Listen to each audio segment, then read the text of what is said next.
Good, thank you. Everything's good.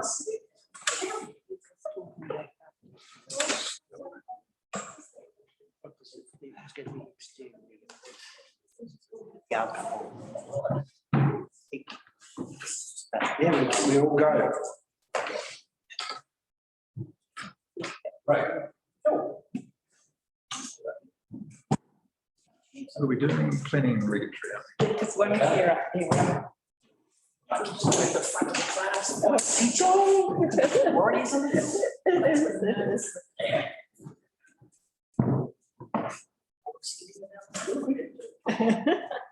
Planning and Regulatory Committee. I'm talking the food for you. Welcome, councillors. Good to see you. So we first things first for this meeting. Councillor Ross Vickery, previous meeting, indicated his non-availability because of business needs. So we need to attend to having a chair and getting a chair in place. So call for nominees for that chair role now. Pam, I nominate Brenda West. election. Brenda. Brenda. I'll second it. Billy Boots. Yeah. Clarification. So No, I withdraw my nomination. okay. So we've had Sorry. that clarified. I'm sorry, it's just not up to Any other nominations?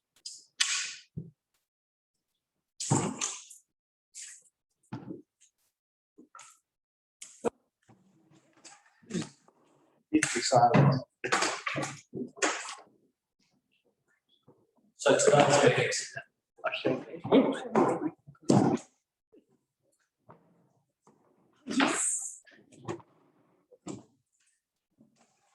Not everything like the ground ball, good advice. Okay. Meeting will be recorded and subject to suitable quality being made available on the council's YouTube channel via the link on the council's website. With regards to health and safety, the emergency exits towards the room are the doors that you came in. In the unlikely event that we need to evacuate the building, use one of the exits and assemble outside by the playground, hopefully somewhere where it's not raining, and remain in that assembly area until the Apparently it is raining.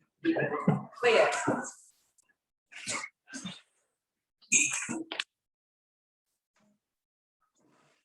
Apologies other than Ross Vickery. Rebecca Fox. Rebecca Fox.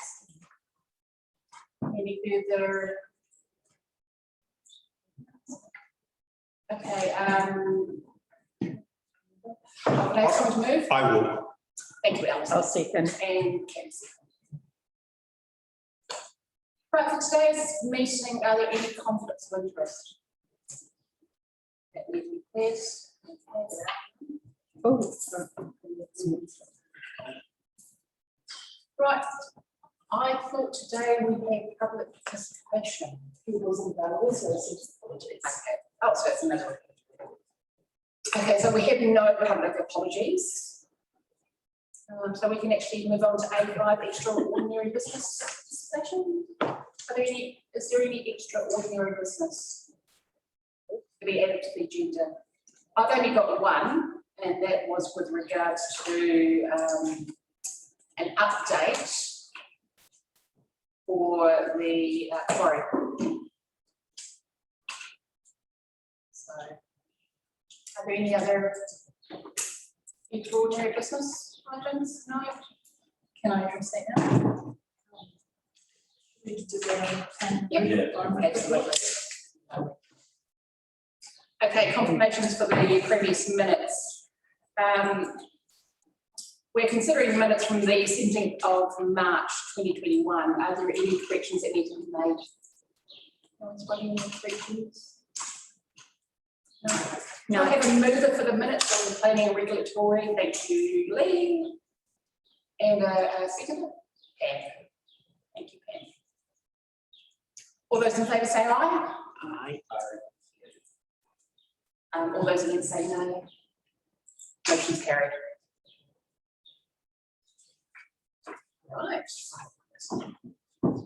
Section B, decisions report. Oh, the climate change report. We now move on to section B1, the climate report. Do I have so can someone move the report in a seconder? Alex. Now, all those in favour say aye. Aye. Any nays? None. Motion's carried.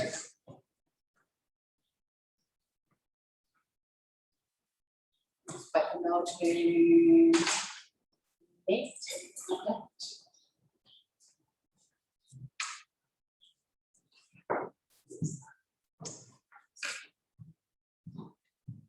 Hi everyone. Winning.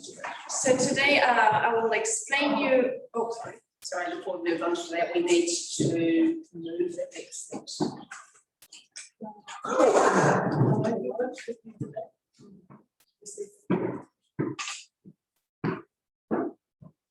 No, sorry, no, got you.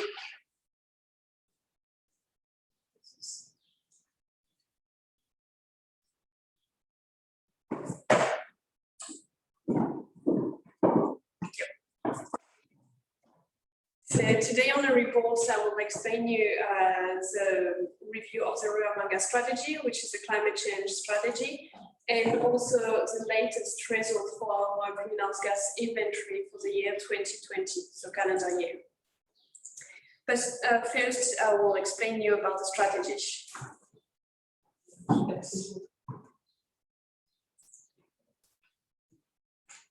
Do you want me to get that? So main differences is now there is two volumes. One is for the strategy and the second one is for the action plan, because it was a rather big document and it could be hard to go through it. So by having two volumes to make it easier for everyone to have a look at it, and if someone only wants to have a look at our action plan, it's much easier now. So that's why we went for two volumes. I also updated all the data in the strategy, especially on the socioeconomic context. We used our latest data available on Infometrics. Also, all the climate change projections and the likely impact of the climate change for our region were updated. I already presented to you this projection and impact. So it's based on the Greater Wellington Regional Council data, and themselves they used newer. So there's also a new section about our achievements for the past periods and an update of the action plan.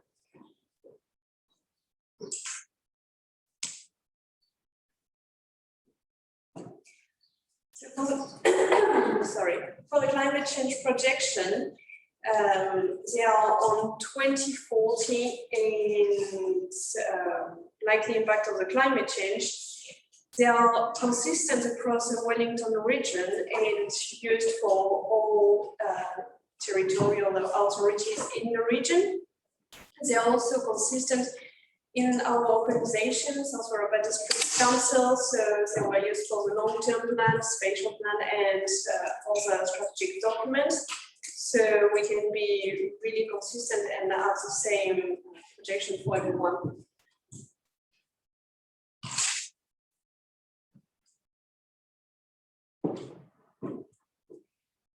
So our achievements, I guess that's going to be the most interesting part. For the council activity, you can see that we reduced our gross greenhouse gas emissions by 2%. So just as a reminder, gross emissions doesn't consider forestry, it's really what we emitted. We now have an active and strong voice in the Wairarapa at the regional level, because we have a caucus with Brian Johnson and Brenda, and also Marston District Council and Carlton District Council. We meet fortnightly, so we can have a united voice when we go to the Wellington region and to our climate change meetings. So we are stronger when before we were just like wire and very different. But because we are different, we need to have this united voice to make sure that we are heard and our issues are being considered as well. And obviously, we cannot have the same answer in Wellington City than for us, for example. So that's a great achievement. And also, we have a stronger voice at the national level. And I guess the best example I can give you is the latest submission we've made for the Climate Change Commission, and it was a joint submission across the 3 councils. Also policies, so we have carbon reduction internal policy for our staff to understand and how we can be more efficient in our everyday work and how we can save petrol, save electricity, and be more climate friendly. Also, we'll be working on procurement policy, which would be a big one. So yeah, policy is, I guess it's achievement and work in progress. And obviously climate change in a long-term plan, but we've been through it already with climate-related risk analysis and mitigation measures. Transportation, we've set up the e-bike scheme. We had around 15 people coming for the trial and a few bikes purchased. I also bought one and they are great. Energy consumption, so we've done a self-assessment for our building, so the office, and sadly the tool we used was not reliable. So it was, okay, we've done it, but I didn't use the result because it told us that our office building was top of the class in New Zealand, and I was not sure about that. So, yeah, that's why in the long-term plan we spoke about having energy audits to make sure that we have something reliable. And renewable energy, it's been since 2019 now. South Europa District Council uses providers that provide 100% of renewable energy. So now we can say that we have 100% of renewable energy for electricity.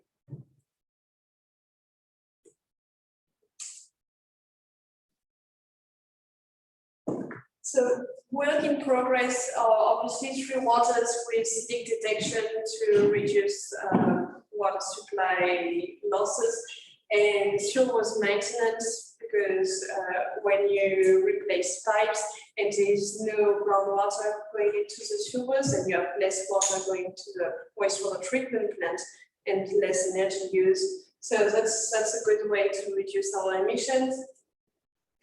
Waste, so there's recycling stations available for all staff in the office, and there's also a recycling station now. I don't know if you've seen it at the playground. So that's work in progress. There's paperless initiatives to reduce our paper usage. Carbon sequestration, so a few planting opportunities were identified, and now we need to move forward. And communication and education. So monthly I share a dashboard to all our staff to understand how much petrol we've used, how much power, and how much paper as well, and how it relates to our greenhouse gas emission. That's a monthly dashboard. And there's also a newsletter. It's not monthly one, it's when I have something interesting to say. A few workshops as well with staff and elected members. There's conservation week, so it's once a year where we send the emails for the staff. I will get back to it for the community later. And we're working on having a climate change section in council's report.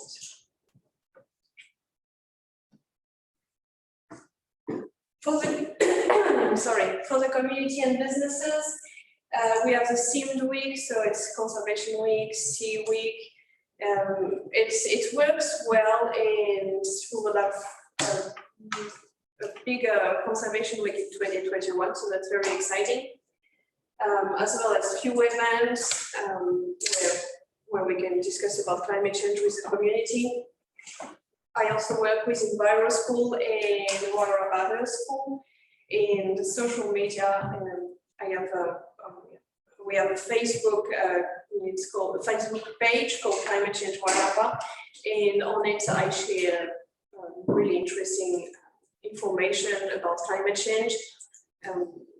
And I try to make it's always very reliable sources such as NIWA or IPCC, and I also try to use local data information.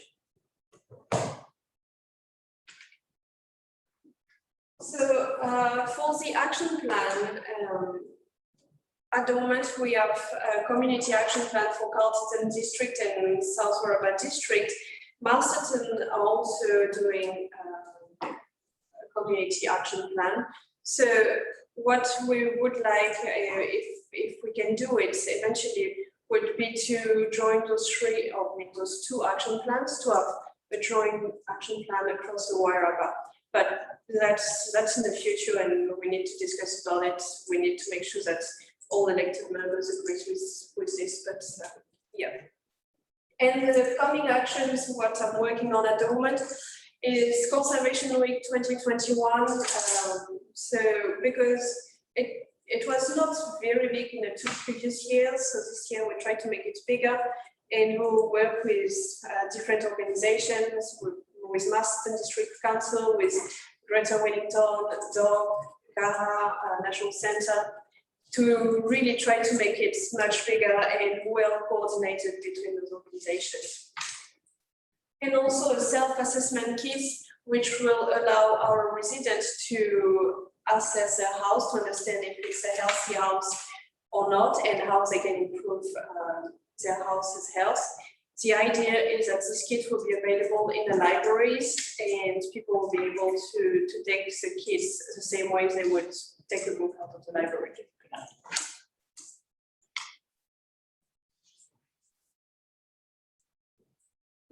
So now I will explain you the result of the 2020 greenhouse gas inventory.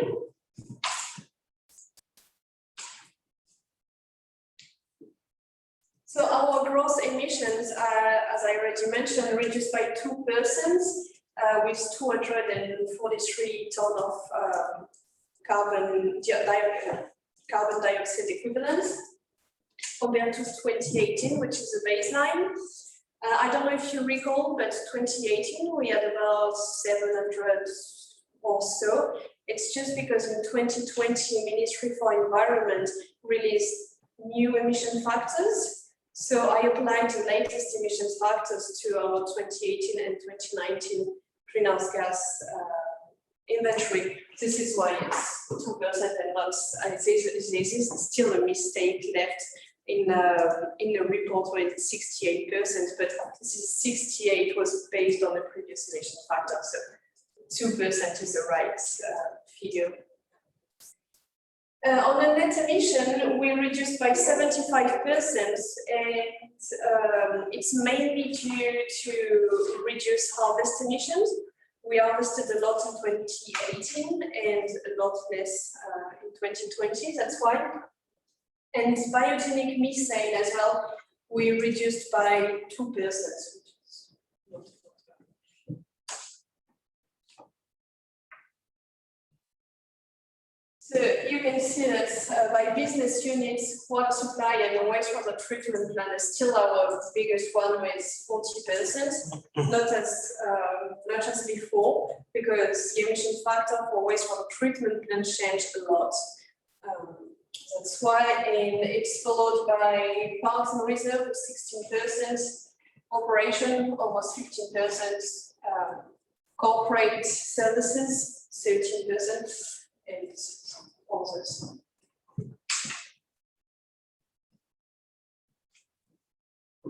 So that's the evolution of our gross emissions between 18 and 20 for business units.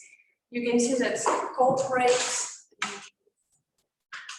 reduced by almost 11%, mainly due to transport. So we used our cars, we used them not as much as before.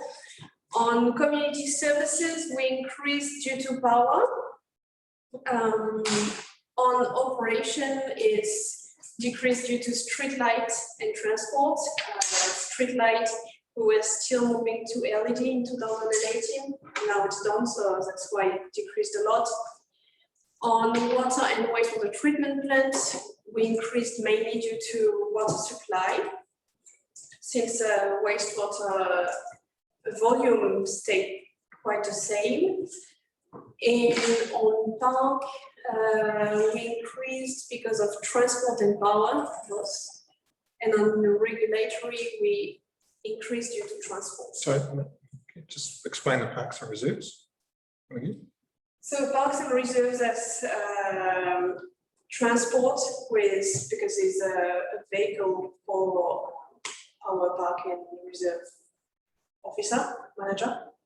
But we haven't gained any parks or reserves from one year to another. So why a quarter or 25% increase? How do you measure it? So on parks and reserves is all electricity that goes to not street light, but the light of our park. Says the power as well for the toilets, different places. There's a swimming pool as well. It's a big part of it. Yeah, but we haven't got so my point is we haven't increased parks, we haven't increased services, we haven't increased lights, we haven't increased staff.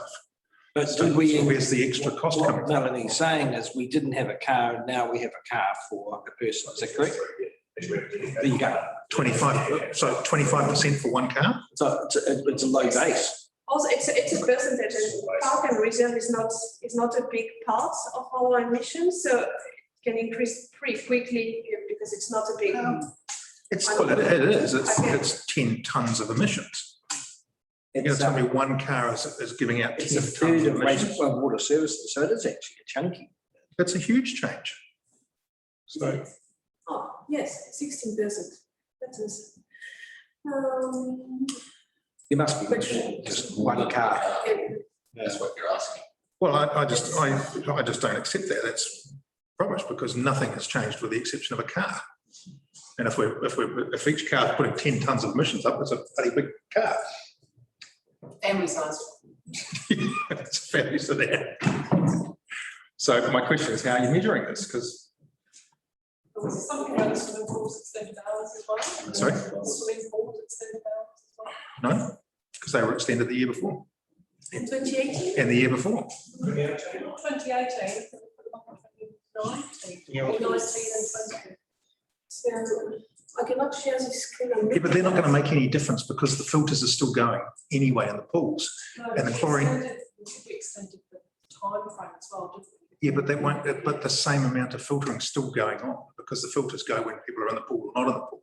Same amount of chlorine. I think what we're saying is there's probably a breakdown there to see where we can improve might help. Yeah. Because it's just if there's questions about that, it makes a mockery of the thing saying, well, Well, you know, when we're it's pleasing that we're making some big gains in some areas, but you know, it's just nice to be able to slap some of the other. So perhaps if we can take it away for an action from Mel to. Yeah, I can have a look at it. thank you. What, just very quickly, what I can tell you that electricity, it was about 26 tons of CO2 in 18, and now it's 31. And transport, it was 2.5, and now it's 5. So more transports than electricity, but I can look deeper into that. Thank you. Yeah.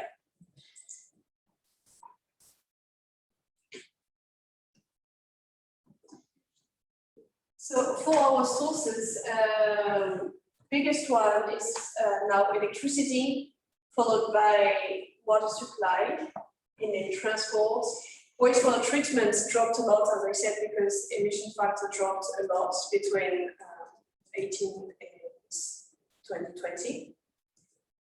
So with regards to that, sorry, Mel, Melanie, with regards to the electricity, what components go into that? Is it whatever we turn the light on is emitting CO2s? Yes, it is, because this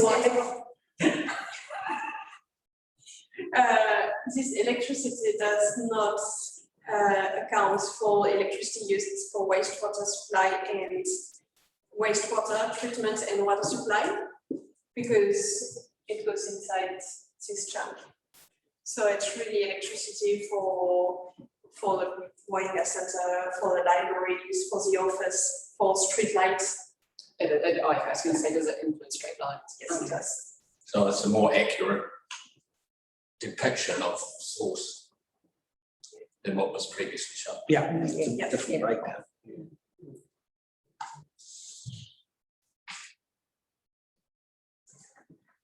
And yeah, you can see that electricity increased slightly, transport increased a lot. Don't forget that last year we had lockdown, so it can be explained by lockdown. We'll need to see over a longer period of time. Wastewater decreased a little bit. Water supply, a huge increase. And waste as well, a decrease. That waste percentage is interesting because previous messaging was that it was a significant contributor, causal factor. So this waste is not a waste for the whole community, it's only the waste produced by council, yeah. So this by us as a staff. Are there states that support the community? There are states that support like community impacts. So yes, this greenhouse gas inventory for us corporate, that's the one I'm presenting you today. And there's also one that was released last year for the whole community, and it's at the wearable level, so it's no district level. Thank you.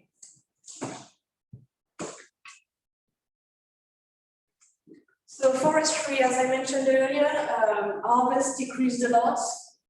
We still have a little bit of harvest, but still have quite a lot of harvesting going on. Sequestration as well were reduced, which is not that great because it means we have less trees. But for example, Lake Ferry has been harvested, not planted yet. So when it will be planted, it will go the other way around. And total forestry decreased a lot, which is great. It means that we're absorbing more carbon than before. So now that's council owned forestry. Yes. Yeah. Sequestration is a funny one, isn't it? Because it's got a finite date. Yeah, you can only sequester so much before you run out of land to continue to plant permanently, and then you've used all that option up. And it depends also on what kind of forests, what kind of trees you have. Because what is in our pines after 28 years doesn't absorb anything. Most of the time it's cut anyway. That's when you release a huge of carbon and then you can plant again. But when it's native, there's always a small percentage of regenerative trees inside the native forest. So it absorbs a lot less like if you look on the 1 year, but overall, because you don't cut native. So when we harvest, we actually assume that sequestration in the trees is then released to the air? Or... So what happens if, let's say I have one tree, and for 28 years, it will absorb carbon. Yeah. It goes into this line, and at the end of 28 years, I cut it down, and it will release 28 years of carbon absorbed, and it will continue. So at the end of the 28 years, you have zero. Even if that wood is used and is not burnt or let rot, it might be sequestered in a house somewhere. It might not. It might not, but it's a bit of a nulls or a debated point. But in terms of making assumptions, that's the. Yeah. Right assumptions.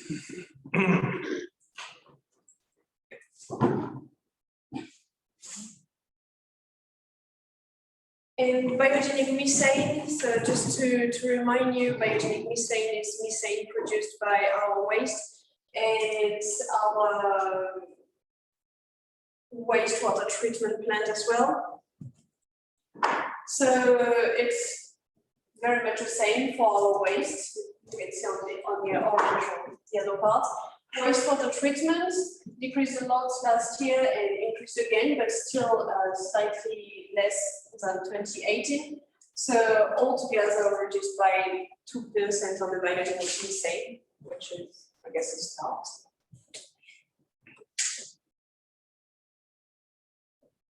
And that's it. So if you have questions. So we're reducing at 1% a year, and that could be incorrect based on COVID giving us a false reading.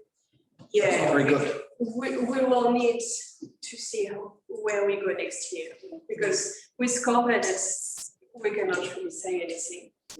So we need to do better. Yes, we need to do better, yes. Yeah, much better. Full school report. Melanie, I have a couple of questions. Yeah. With regards to having a united voice, are we diluting the voice of the Wairarapa by doing that? Because one person saying one thing against 5 people saying something different. Does it work? I think it does, yes. Especially, because even before I started, we went to the meeting, Wellington Regional Climate Change meeting, but we didn't have officer going constantly to the meetings. And now there's Natasha and I, so we can rely your voice to this meeting as well, not only at elected member meetings. So yeah, I do think we're stronger. We also we also have a voice at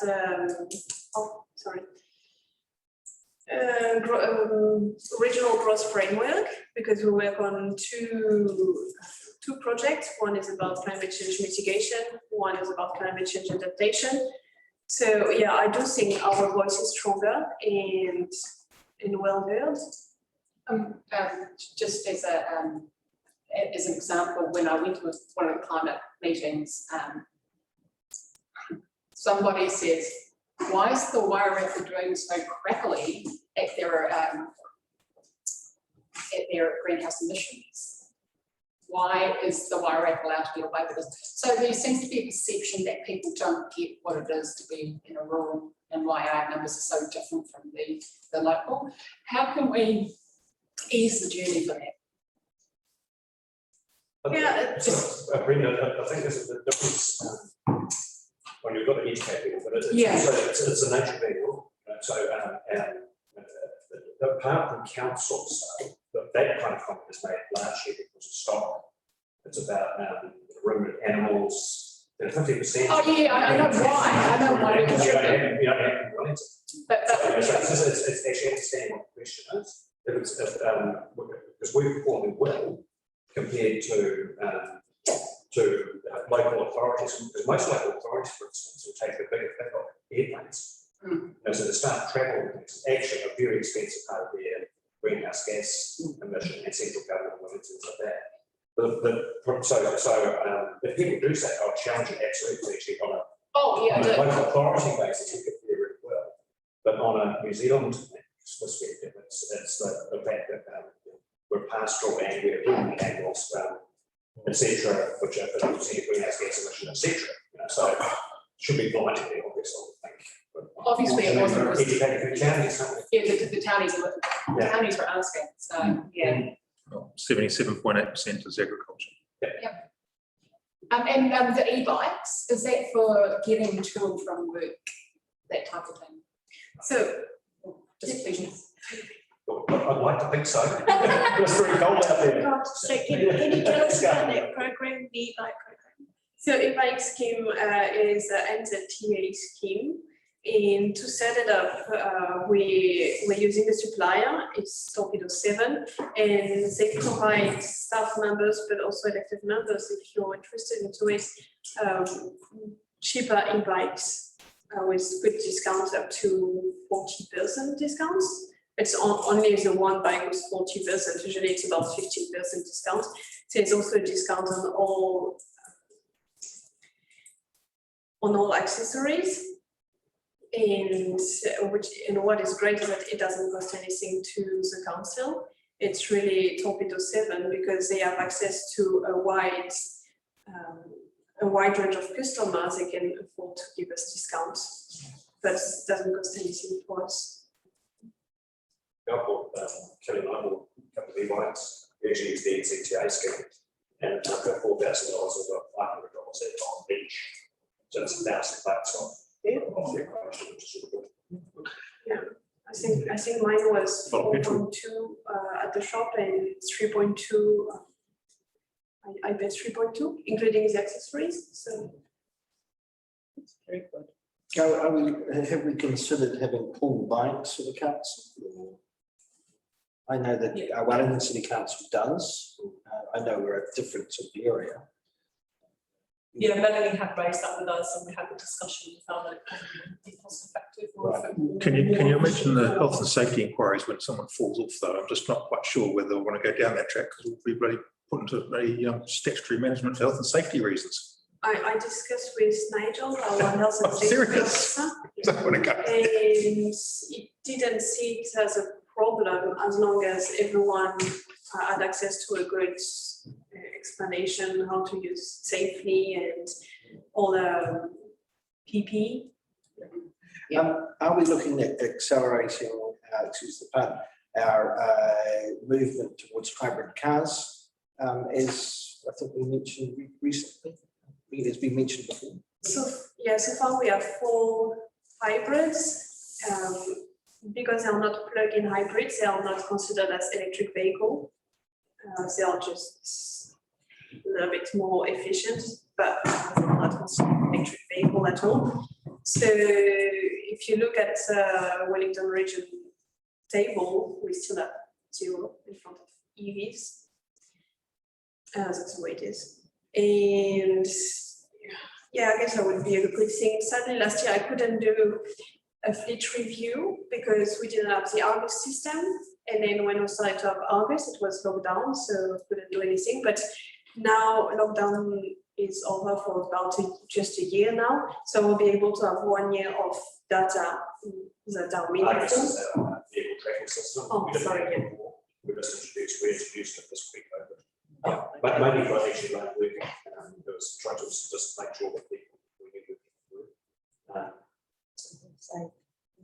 yeah. So we'll be able to have 1 year of meaningful data and understand how we are using our fleet and enough actions out of this fleet review to see how we can be more efficient. I mean, there's 2 things right out of this. One is, do we continue to look at hybrid cars, which are more efficient, or do we have a robust plan, definite plan to put in electric charging stations on the South Road to allow us to get electric cars? I'm not sure we need right now a charging station because we could just plug it just through a normal plug all night long. We don't need to have a fast charger or we're not, all of us, we're not going to buy cars. I suppose as a council, the side thing to that would be to allow people to use electric cars in the South Wairarapa where there's only one charging station. Visitors. Okay, so you would provide it as well to the community. Yeah. Well, you'd argue that wouldn't be our role as council. Well, it hasn't been our role and we haven't got any. But they haven't, we didn't pay for the one in Featherston. Yeah, but look at the lack of charging stations when we're not on, would be my answer to that. I know that one is coming in Carlton anytime soon. Yeah, we're talking South Wairarapa. Yeah. They're not getting that one out of our way. No. So, Melanie, can I just, when you first briefed us on this when we were in the other Council, I asked the question about batteries and so on and so forth, and it's all fantastic, but for us it looks really, really good. But what is the impact, if we take a much wider view and say, what is the impact globally on batteries and recycling batteries? And this work has not yet been done. It's all very well for us to say, are we looking good? But we may well be destroying the economy of other countries at the same time. So it's, you know, if we look too blinkered, we actually have a potential to make the whole problem even worse. Now there is more and more data coming out about to answer this question, and I think more and more people agree to say that yes, having a battery has an impact, having a car has an impact, regardless if it's petrol or diesel or electric. But overall, the impact is much smaller on an electric vehicle than on the petrol or diesel vehicle. So EV would. So are they assessing that against the destruction of third world economies where those minerals are mined, those batteries, and the increased costs on human life in those countries, as opposed to us feeling good about battery powered vehicle? So I don't have a problem with us changing our behaviour in terms of how we look at waste and greenhouse gas. I think it's a good, but if we're doing it because it looks good on a piece of paper, but on the other side it's actually destroying another emerging economy or third world economy, then it's not a good thing. Yeah, no, I understand.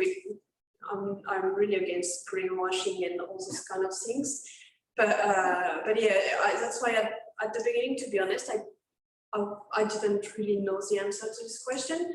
But the more I read about it, and now I can say that no, EV still has an impact. I don't deny it, but much better than fuel vehicle, petrol and diesel. So I could find. It would be really interesting to see the balance here. I could share the report. Thank you. Just another thing with regards to like employment, it'd be interesting to see the change in the number, if there is a change, with the fact that more people work from home these days.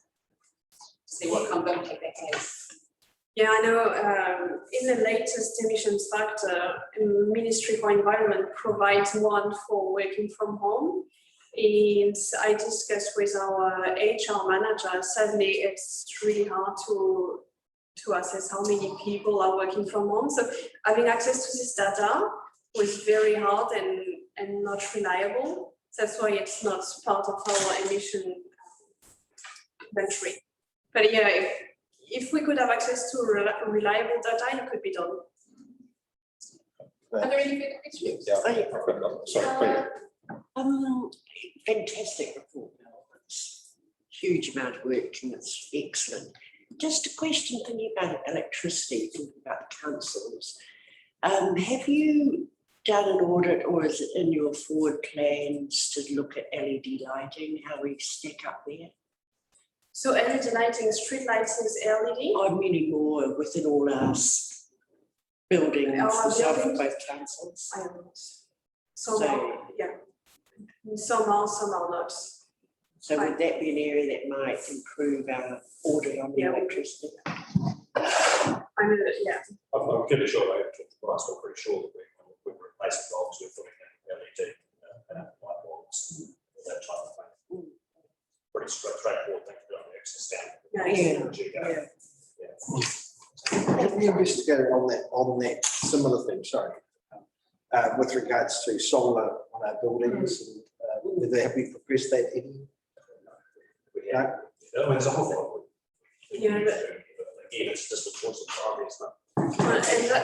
And that's why energy audit will be so interesting, because then we'll be able to identify where it would be very efficient and it will make a big difference to have solar if it's the option. Or so yeah, I'm expecting a lot from this energy audits to really pick the low-hanging fruits and assess if solar would be the right path to follow. So we will have much more answer to these audits. Yeah, thanks, Mel. Look, I'm just playing a bit of a devil's advocate here, and the cost of doing this for council is a reasonably large cost, and our emissions in the big scheme of things in the Wairarapa, when 78% is agriculture, we're spending a lot of money reducing a very, very small amount. Would we be not better off, perhaps investing the money we're doing in ourselves, investing it into the agriculture sector and saying, let's somehow encourage reducing emissions there? Are we going to get a better bang for buck? And the council for the strategic direction, and the council's strategic direction has been around having a climate change strategy and working and focusing on how we can see those roles. Work with the GP community outcomes and that strategic direction. It's very much around advocating, if we remember off the top of our heads. Look, I realise that. So it's around advocating and being the leaders in this area, so that we can demonstrate and encourage the community, business, and work towards, carbon zero. I don't have a problem with that. As I said first, I said quite happy for us to be, if it changes behaviours and so on and so forth. But in terms of making real change, it's all very well doing this, but are we going to get a better outcome for the district and for the country by investing in where the big emissions are, as opposed to picking the low-hanging fruit, as you call it? That's just my question. Yeah, I think it's a circular negative way of That's looking at it. Yeah. I mean, there's never been any silver bullet in terms of reducing ruminant animal emission. It's just the way the ruminant animals are. And so you do get down to things like stock counts, stock, food, deer, that kind of stuff, starts playing around with the basis of intensive agriculture, and that's way beyond our investment situation. But we can make the difference other than the leadership stuff. I mean, Yeah, I think that's what I have. Interesting information, it's the same question we have with biogenic. So you think for every dairy farm, particularly, they all have a waste that produces quite a large footprint beyond rural animal stuff. So part of me thinks that we've got a sufficient market to create small bespoke plants that can actually manage methane on biogenic, on biological systems. And that's a good outcome. That's something to invest in. That's my point. That's my point.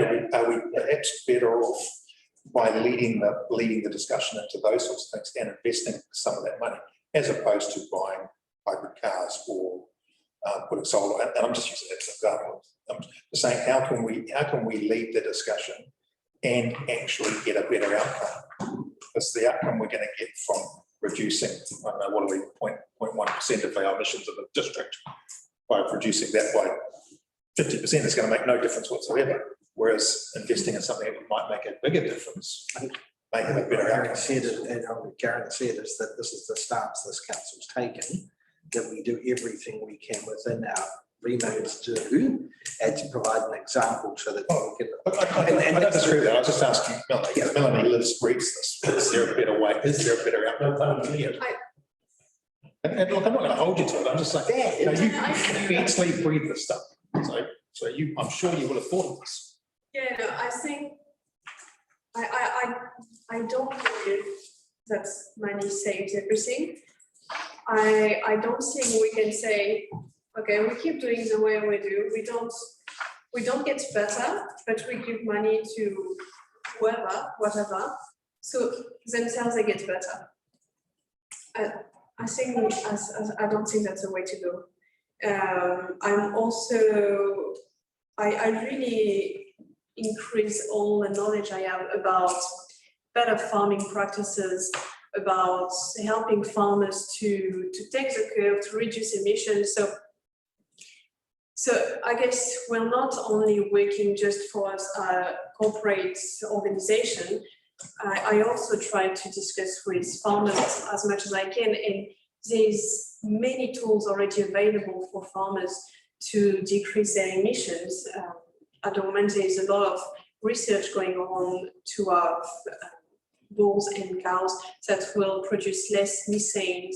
There is also a lot of farmers going to regenerative agriculture, and that's great. Sadly, Brian is not here today, but he could have told us so much more about it. And I guess farmers are doing a lot already. They are doing their parts. We also need to do our parts. We cannot just say, let's take this money and give it to the farmers. We all together, we need to work hand in hand.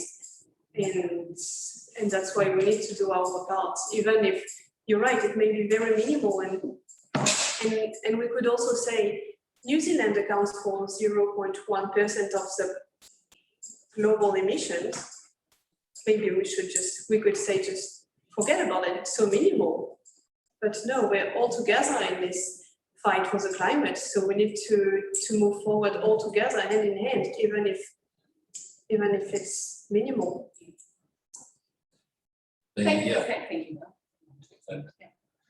Just in terms of Alistair's point, so there's that split between us as being active leaders versus impacting on individual property owners and the agricultural sector. So it's not, the latter is not something councils, district councils, city councils have gone down. You might see some forthright action from regional councils, but normally even that action is in terms of agricultural practice, negative impacts into waterways, and the topic of emissions and monitoring or seeking to improve emission results is not something that's highly touched upon. I mean, for example, Alistair, last week at the Agritech conference, they presented on some work they're doing is with an external device that can reduce emissions to be used on farms. And there was a lot of detail, but certainly quite far down the track in that particular thing. So that to me, that high-tech innovation, that I think New Zealand's got a place to do that in the agricultural sector. The thing I'm trying to get my head around here is actually what's going to make a real difference and how much money. You know, we all know that you can get in health outcomes and all these, you can get 50% improvement. It's that last little bit of improvement that costs exponential. We're in the little bit of exponential cost, whereas the big ones is agriculture. And are we not better off investing in technology and helping them to actually make those changes? And that is still leading, because we're leading the discussion and we're leading the talk, and we're actively encouraging. And isn't that one of our responsibilities as a council? We're just going to leave it there for the moment. Great discussions there, Alistair, and I acknowledge that we as a council could be providing our communities with perhaps better information or a way forward, and perhaps that could be, as Melanie has been suggesting, she does have access to all the links to the tools that are available to farmers. But it's the old saying, you can lead a horse to water, but you can't make it drink. At the end of the day, we can encourage our communities to do the best they can. But we'll close it there. Thanks, Mel. Thanks, Mel. Okay, we have a mover for the recommendations 2 and 3. 2 being receives the 2020 greenhouse gas inventory report for the SWDC, and the recommendation to council to adopt the revised version of the Ruramahanga strategy and implementation. I just want to move that. Thank you, Your Worship. And a seconder, please. Thank you. All those in favour say aye. Aye. Any against? Carried. Right, so we're going to move on to the information report. Yes, section B. We're now going to move on to item C1, planning and environment report. Oh, do I have a mover to receive the report? Thank you, Alistair, and a seconder. Thank you. Those who have to say aye. Aye. All those against say no. Motion carried. Mr. O'Leary. Yeah, councillors, so I won't go into super detail. So across the depiction of what's been happening in each of the teams, the planning environment group, across planning, you'll see the theme of each of the teams is that they're busy in terms of consenting numbers and general inquiry, and that doesn't seem to be going away. For example, the building team has had currently 66 more building consent applications in the first 4 months of last year. Planning, we're doing consenting land use and subdivision is going out. Larger subdivisions being finished. We've got the spatial plan that we're responding to in terms of solutions. Environmental services across food safety, alcohol, bylaws, work, dog control, that is busy. Dog registration is 98%, which is pleasing. Alcohol inspectors work, our alcohol inspector has been proactive, interface with various operators, and animal, as I mentioned, animal bylaw control busy, and they even got out and had some community time at the dogs and dogs event and stuff. Any questions on that? Just a comment, Russell. I may have had a comment already similar in one of the community boards, but if we could have these graphs over more than 6 months, so we could look at trending. That's 6 months gives us a picture on the true state of any trends that are occurring. So I mean, 2 years would probably be better.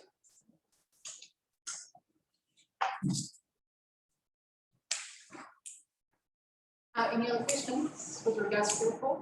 Can I make a comment? I read the dark sky. I think that's fantastic that those recent meetings resulted in no need for a hearing. I think that is absolutely fantastic, and commend council and the dark sky for the work that they put into this to get it to that point in time. I think that's really great. I think that if that had gone ahead, it would have delayed considerably the application to the Dark Sky Association. So, yeah, well done. Just for you, we're going to have a bit more detailed discussion around the dog pound. Yes, certainly. Yes. Yeah, we're going to leave that till. If you want me to give you, and build up to that, do you want me to give you a comment in terms of RMA change, or are you taking it as the future emergence of 3X in terms of the government? That's going to happen whether we like it or not. Take over the strategy. Just in terms of South Warrior spatial plan, we've got, you'd be pleased to know that we've got a lot of submissions on the LTP, and a high number for relatively high number for spatial plan, 210 from residents in the 3 towns. And at a very simplistic synopsis for you, it's, some of the messaging feedback received is similar to what was around earlier, that you've got that split between half seeing the value in development, half being guarded or against growth.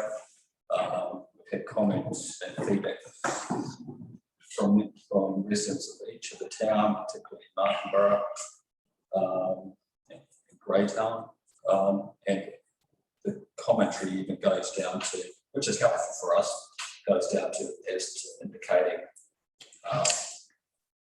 giving a message as to how you can say they want to put forward what ones could occur at the same time, for example. So that's a little taster for you in terms of what we've received at this point, and that along with LTP submissions will be sent through to councillors for the digesting of the information.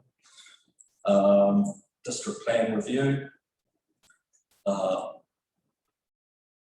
Councillor Gibson and Alistair on that. We've got our third meeting coming up in terms of the district plan review next Tuesday, the 18th. As the little summary says, we're looking at trying to do it smartly, looking at what chapters need the key chapters, and we'll go through a reasonable amount of change, which chapters are lesser and important to undergo some change, and other topics which will be very minor. And they've been doing it in chunks, such as the 2 chunks so far have been residential, rural, subdivision, urban form, outcomes, heritage, and the last topics covered, which we talked about next Tuesday, will be industrial zone, commercial zone, natural hazards, financial contributions, and approach on tangata whenua. So there's just some flavour for you, but each has its particular issues within each chapter.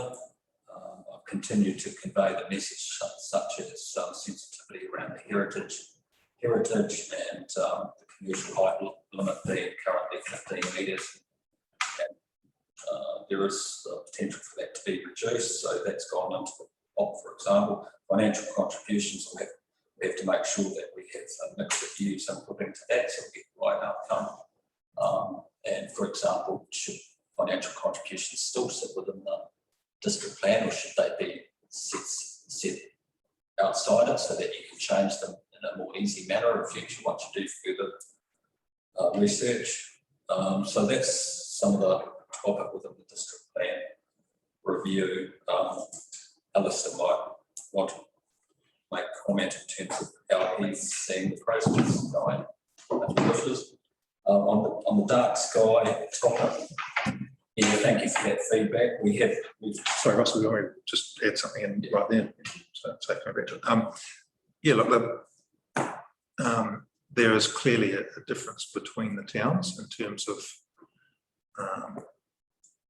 things about infill and heritage.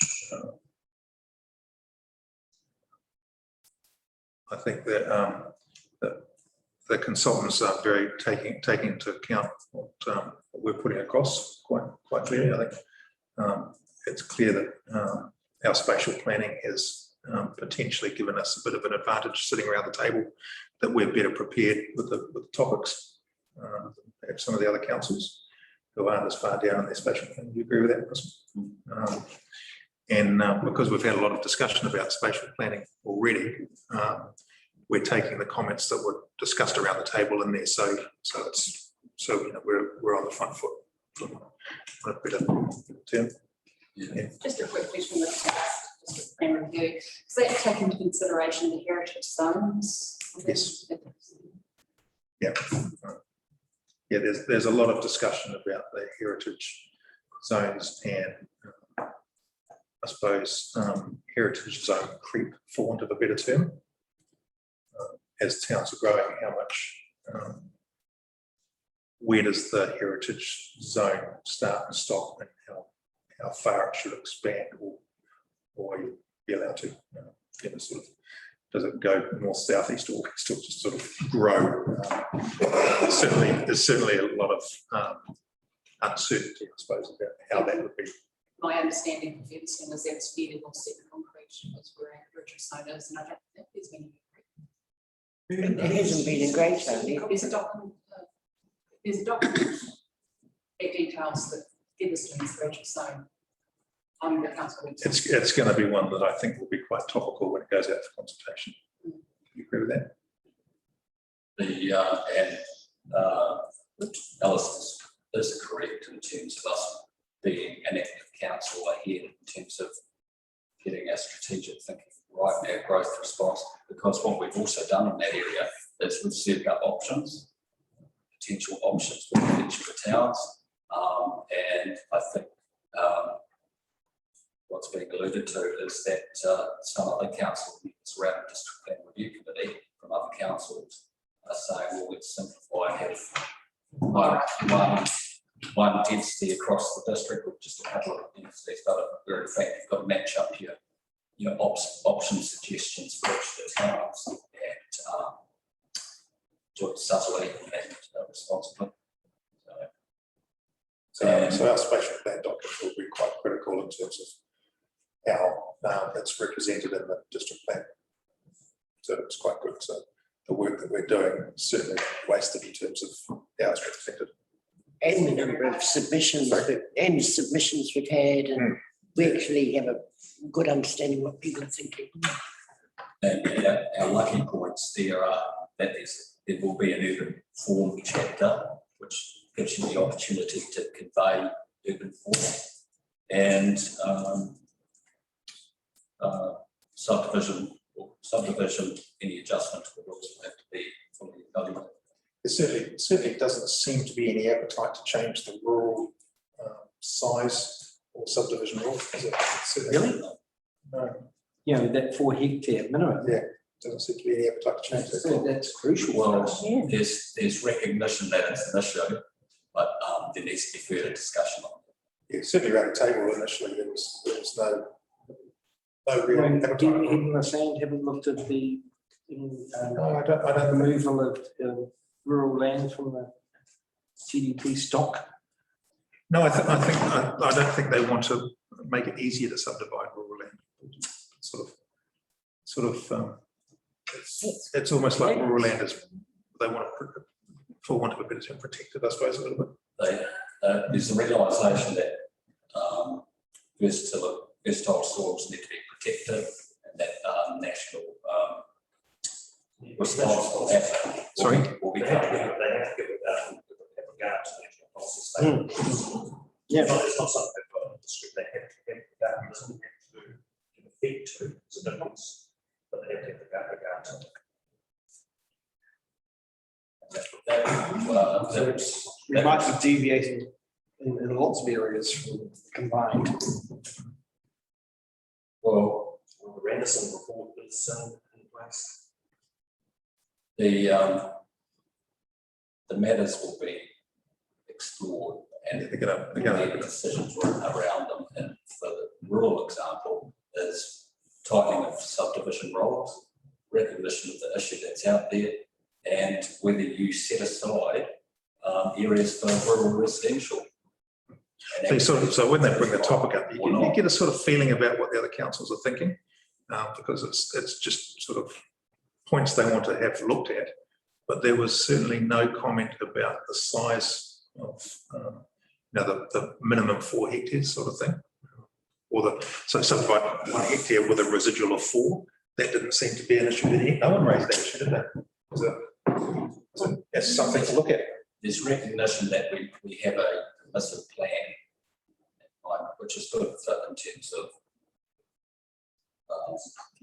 allowing for development, but it's got to have the alignment with government policy. And problems that we've recognised and identified. Cool. Dark sky topic, thank you, Councillor Colenso. We have had Deborah from Perception Planning helping us in that realm, so acknowledge her input. Now known as Carver Consultant. And I'm hoping that the Commissioner, we put updates on our website and to submitters to keep them informed, and that we're now expecting a Commissioner recommendation, which will then have to be reported to council meeting. So that brings us to the proposed combined dog pound topic. Key point there is that we have undertaken that tender process in terms of seeking to obtain costs, more detailed costings for a combined pound facility to serve CDC and ourselves. The site of Darfield Road, that process for tenders closed 7th of April. We were hopefully we would get a few, we did not. We didn't have one formal tender come up, unfortunately. Incredible, isn't it? So, No one wants to build it. so That's exactly, I mean, the market, there's thousands of the construction industry people about suppliers and titles and all that kind of stuff this morning. No one wants to. Yes. There's so much. They're busy. And the other point of that is, we want the cheapest possible build. This industry, it's a ballmaker, they can and make choice on the so. Makes it very difficult. I mean, that's exactly the feedback that the people we talk to like to get from the tenders. Our way to do it, we can't source materials, we'll get a build it in about 18 months. Can I ask a question? So we were going in this together with CBC. So how do we just jump from doing it on our own as the next? Did we think of this container solution at Downfield? Is there did we have a conversation with?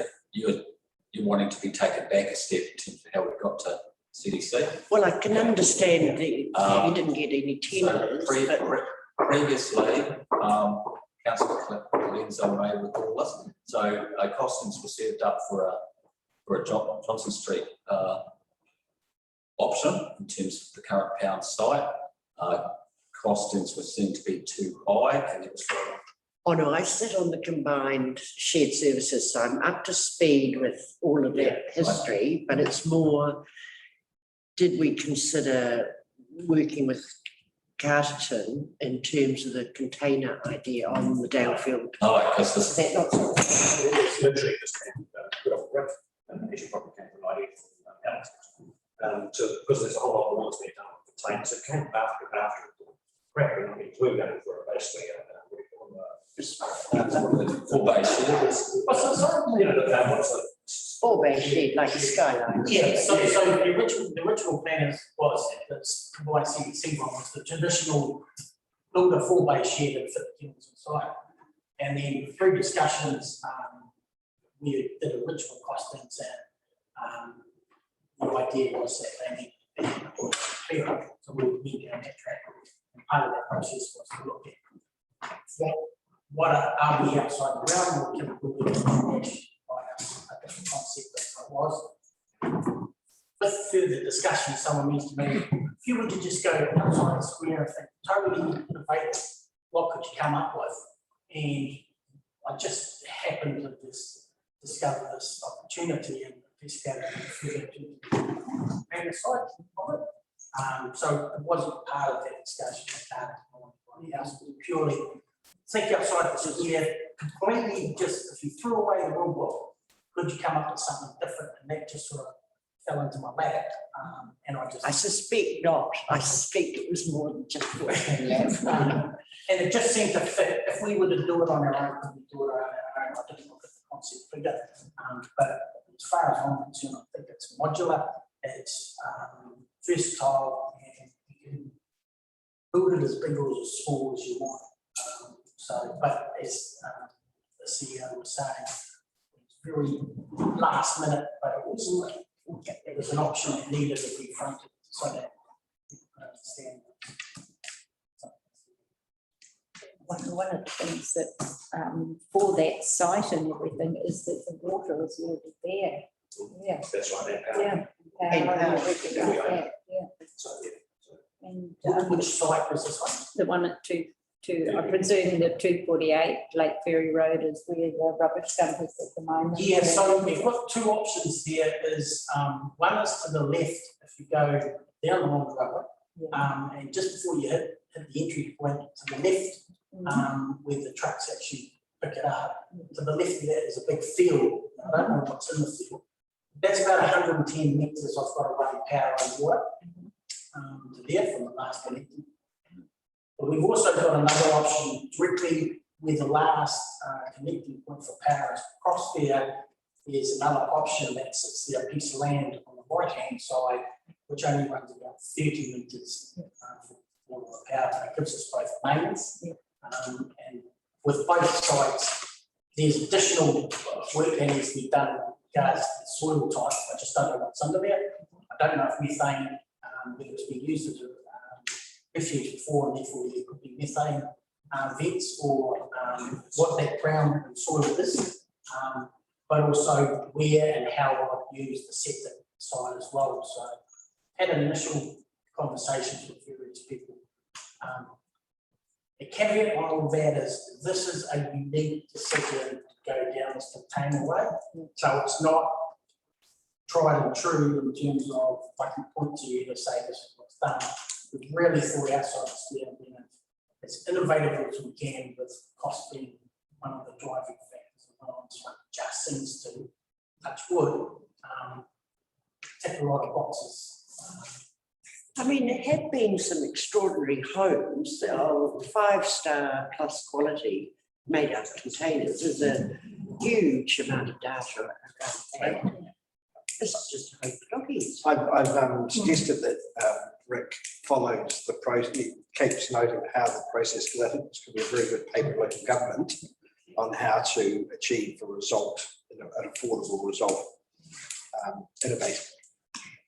I mean, one of the attractions is having something that you can modularize. One comment on the dog numbers, but what we're finding is the number of dog numbers the last 12 months is reduced by 60–70%. Reduced. And that may be a glitch in the system. So there's 3 reasons for that. One is giving enough time to get home, which that isn't that's just something more to regulate. But what we're seeing is a lot more people resolving the problem and leaving for social media. You know, my dog's went out, does anyone know where it is? I found the dog, etc. So people self-managing it. And the third is, as we mentioned last time, the dog police Rick's changed the practice to actually try and when they're out and they pick up a dog and try and get it home rather than take them straight to the pound. And that's actually, that really attracts them with the local option, because it makes that easy for them to drive the master on the car. Once you start down that journey, it was never once you're conscious you have to do that all the time to sit around and try and find the dog location. If you're conscious you have to drive with more back, changes the way it comes trying to work at that front end. So there's a number of factors there. So it means we don't actually have to engineer the same size and scale that we're going to do with that data field. So we can actually take a punt on the numbers we think we're going to have and if necessary scale. Once you've got the water, once you've done the percentage, once you've done all the waste disposal of electricity, so the cost of the actual unit, putting a concrete pad and putting it in, it's actually pretty low. So yes, it's got a real attraction. And it's within budget. Military. Potentially within budget as opposed to looking at the So just how would the conversation go in shared services? We've already talked about it.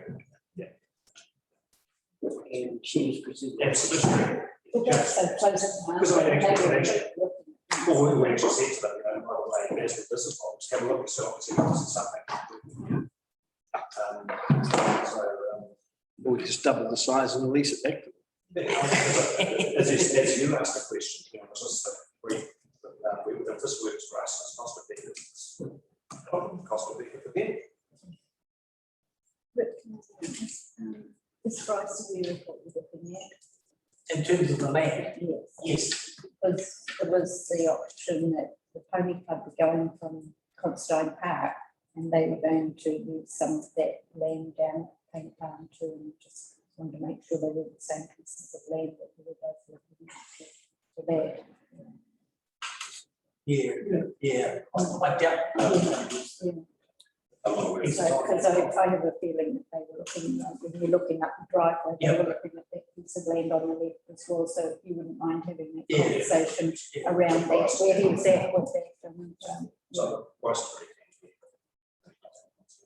we're on the basis that they'd be approved July and then we'll go after that.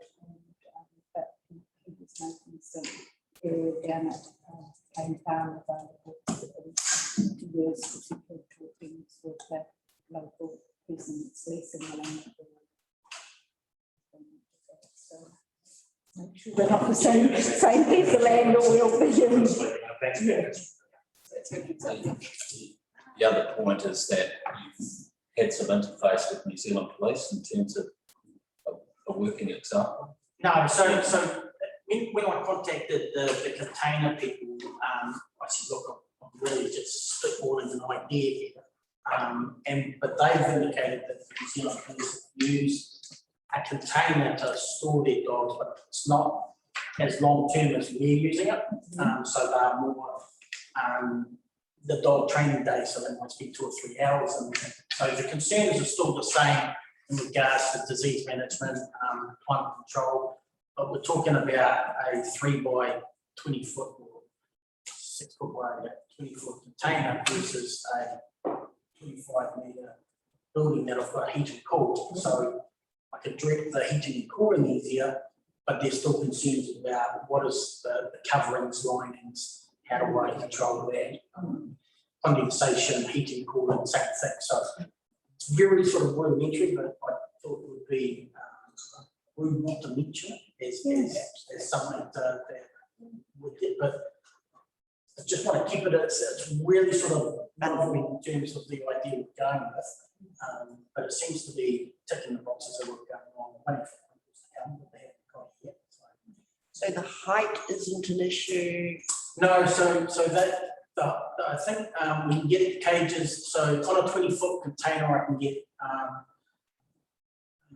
1.2 by 1.5 metre internal, so that meets the requirements in ULI in terms of the sizing, and then we're looking at about a 2.4 run on each one, so they're actually individualised. I'll put 4 of those, which is about small, but because I can then chuck another container and get another 4, which would be 8, this would meet our maximum that we've had.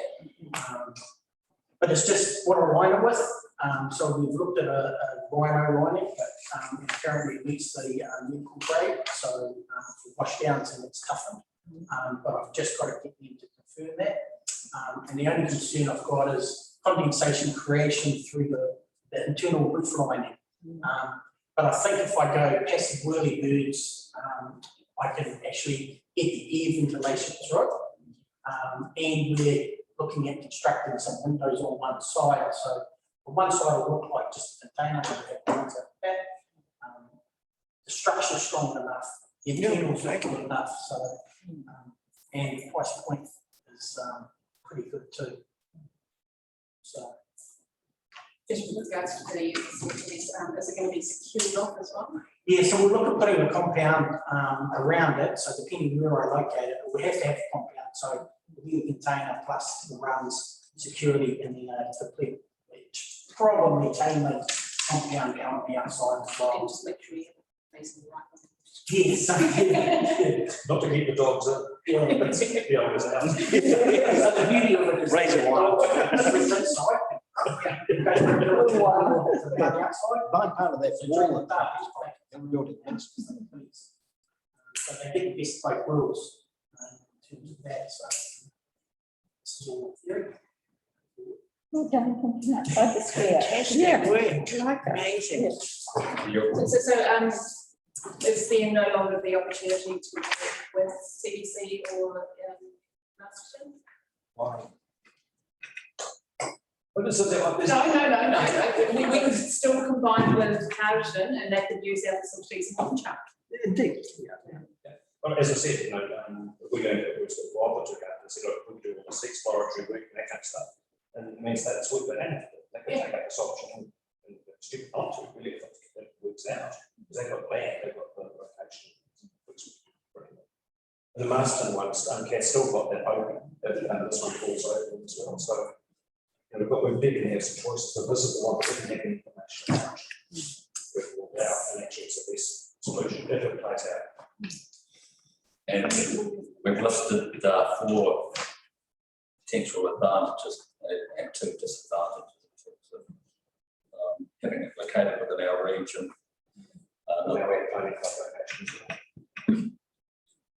Put the jumps over the dog trails. We can do dog trail. You can really say that. Lock and peppers, It takes one of the dogs. sports and quarantine facilities That's right. for animals. So we will pursue that further in terms of feasibility. what's the timeframe that you've got on the investigation? Because taking into consideration that the dog pound has been out of, well, in the paper for some years. I think the word you want to use, Brenda, is non-compliant across the whole Wairarapa. Yes. But it's been like that for quite some years. Very close. Sure, but the biggest ASAP to do due diligence. Absolutely. Great work. So the effort's going into the SWBC one. Cool.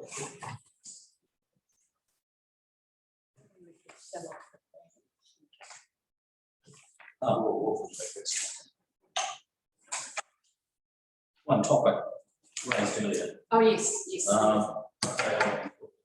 So the site for storage and potential crushing.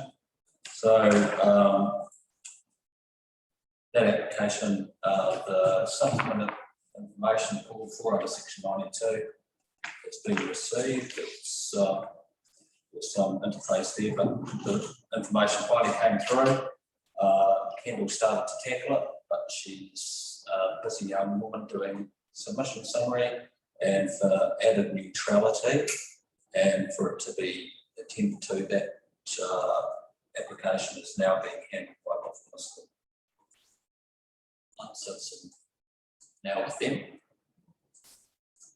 So in terms of the things that so section 92 is they put in request reports on transport, movements, on dust and vibration, and so they provided that information.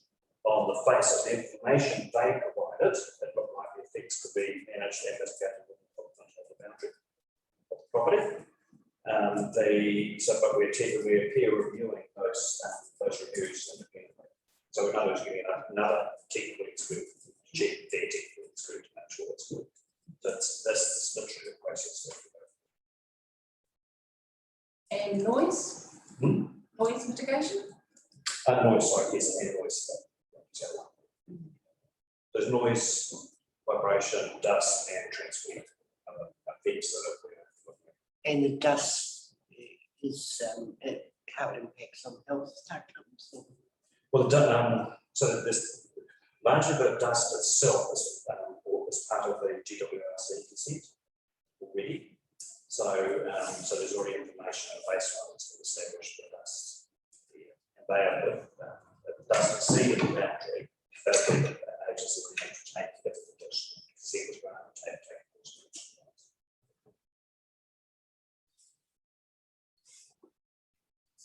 You just lost. The major concern with regards to the dust is the type of dust that is generated. So who's in charge of that? Is that correct? Wellington Regional Council, that's Yes. I would do the five and that.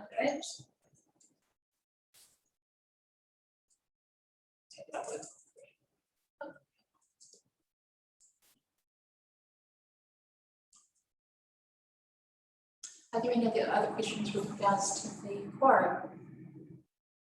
So my other comment with regards to that was the application has been around for some time. What phase is it? Is it still open? Is it closed? So it's currently we've received this necessary information. We pushed back on the applicant, consultant to supply further, like that. And so it's an active application. It's still an active application. Do we need to have any comms around just the phone or just leave well alone? You're in a judicial essentially process. So they do their work in an effective way. Contacts or noise from the community.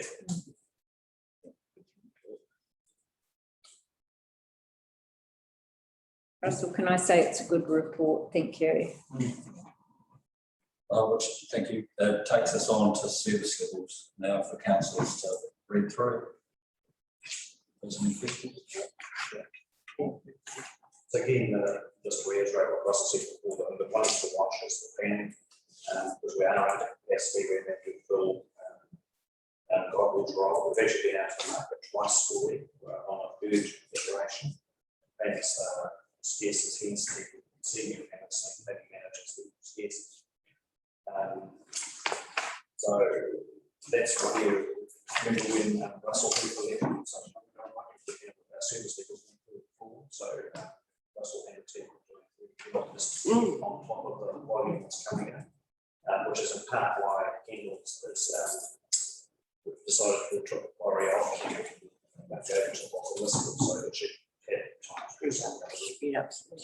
So that's like to watch, but the other one is the building stuff, and that's actually probably more significant. Because the manager there is signaling that they're just hanging on their fingertips in terms of the volume coming. They're still managing to just keep on top of it. But they're saying that if things continue in those times, that should try and could sort of. That's and this is one area where there is just the ability to contract something. Do get the contract over building qualified build or accredited building officers are scarce. So there's a national portal we use to try and push work through, but that's getting swamped as well. So that just to give you a heads up, this is something we're watching as a risk. Russell, correct me if I'm wrong, but I think the last 2 years we've been fully compliant with the statutory timeframes for processing all building consents. So this is the first time we need a situation where we may not. Right now we are, but it's just something to be looked. That's a very good synopsis. But my concern is the pressure on staff with regards to the increase in the building consents, the building enforcement, anything to do with building and planning. They can only sustain so much strain. It's true. We are fortunate to one extent that we had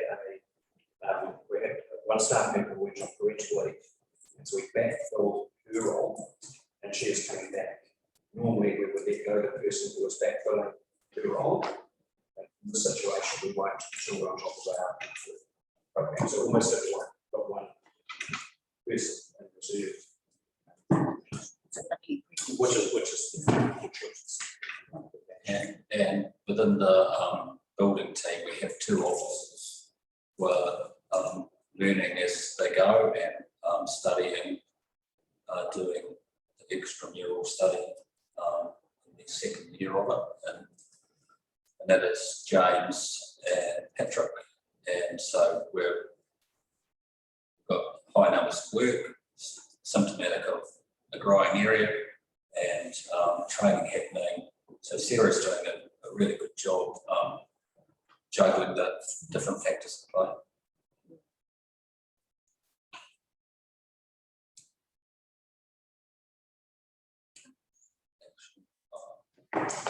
Yeah. Are there any other questions for Russell?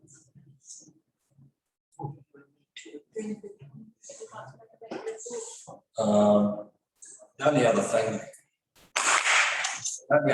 setting up of areas is we've got a lot of inquiries at the moment, or post-inquiry inquiries. So a lot of my times of late's been taken up in letter writing and explaining decisions, and so particularly this last month, but you get those packs sometimes, and we've got to explain and respond where we need to, whether it's an inquiry about costs for consent or interface issues in terms of control of building. So that seems symptomatic of the last month or two. No other comments in terms of are the queries about the same sort of thing, or are they varied? What I'm suggesting is that is there somewhere where perhaps the information not getting through the customer? Yeah, we seem to have, we've got a fair, I think councillors are aware of it from the past, within the community, we have certain people who will push back and want re-clarification, we still deal with that, and we provide our first response, and sometimes we have to do a second response, and as best we can in each of the steps. So it's just the nature of the business, really. But it is a mix of different types of inquiry.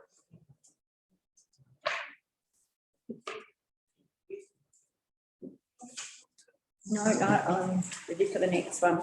Okay.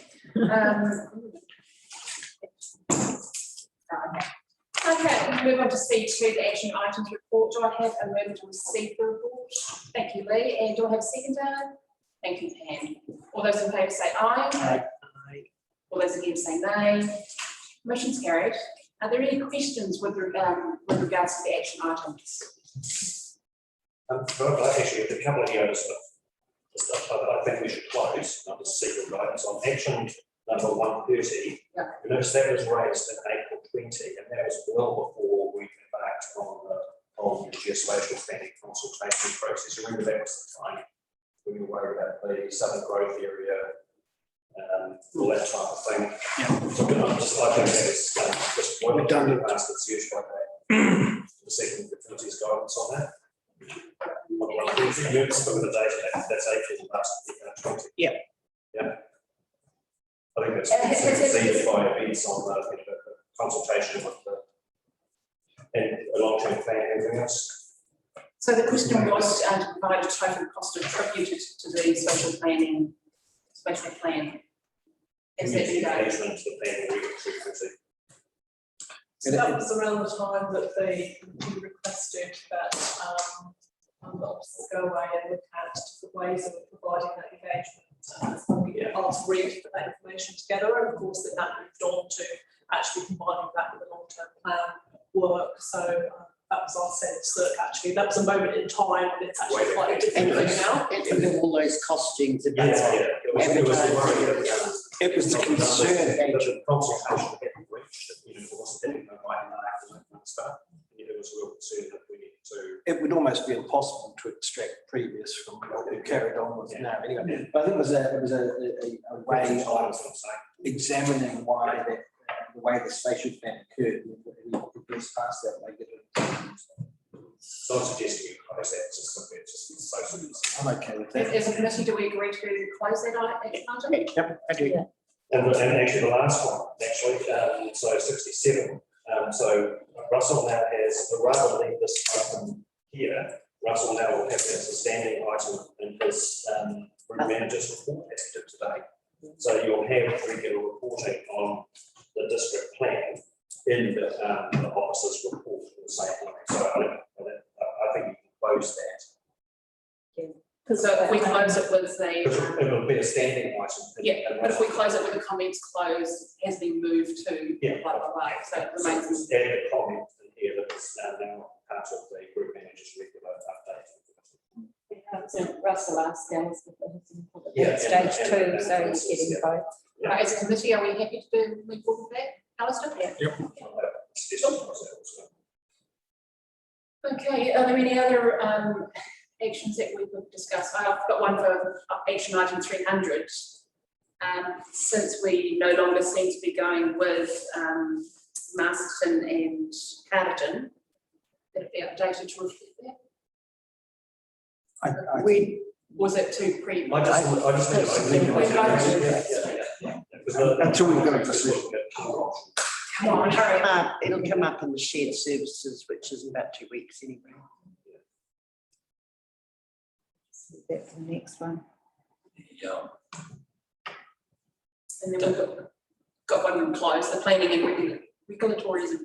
Well, we can update the commentary in here to reflect the feedback that's been provided to you. Yeah. For the next meeting. So you'll have something like Yeah.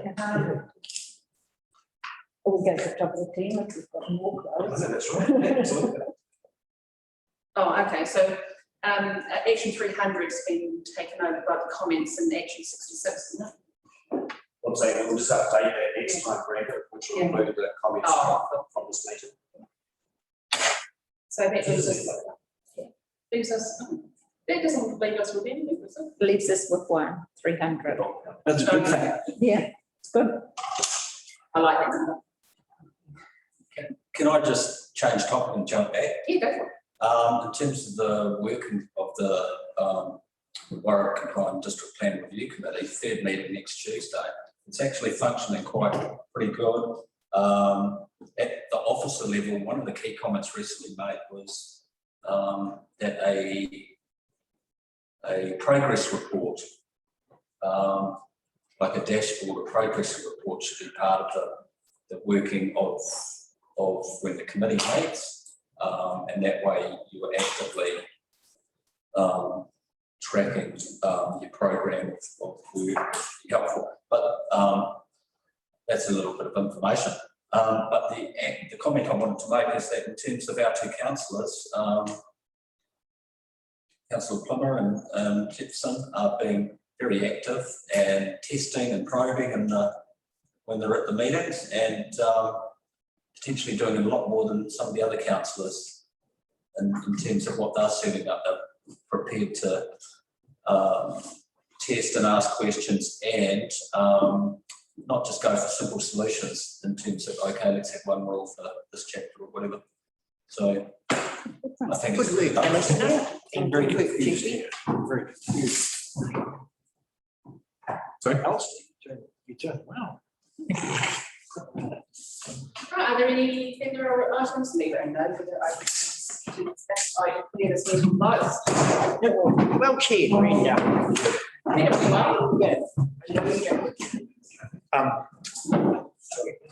Which is in its function. Next talk to us. For the alcoholic advisory body. Yep.